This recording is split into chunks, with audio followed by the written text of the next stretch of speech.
ఇంకొక విషయం చెప్తున్నాను.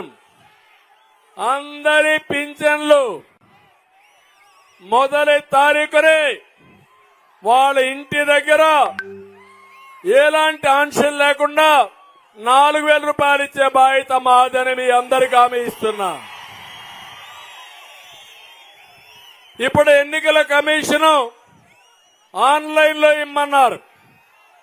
కానీ ఒకటే నేను వాళ్ళు కూడా కోరుతున్నా, ఈ రోజు మీరు ఎన్నికల కమిషన్ కొంతమంది ఓటేయలేకపోతే అలాంటి వారికి ఇంటి దగ్గరికే పంపించి పోలింగ్ బూత్ పెట్టుకొని ఓటేయించుకుంటున్నారు. నా పేదవాళ్లు బయట రాలేరు, ఎండలు తీవ్రంగా ఉన్నాయి.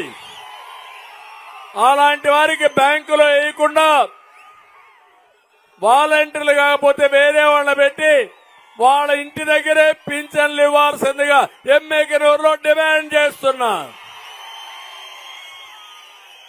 వైఎస్ఆర్ కాంగ్రెస్ నాయకులు శవ రాజకీయాలు చేయొద్దండి. మేమెప్పుడు పేదవాళ్ల పక్షానే ఉంటాం. మీరెప్పుడు శవ రాజకీయాలు చేయడంలో శ్రద్ధ ఉంటుంది తప్ప నిజమైన సేవ అందించడం లేదని చెప్పి కూడా నేను మీకు తెలియజేస్తున్నా.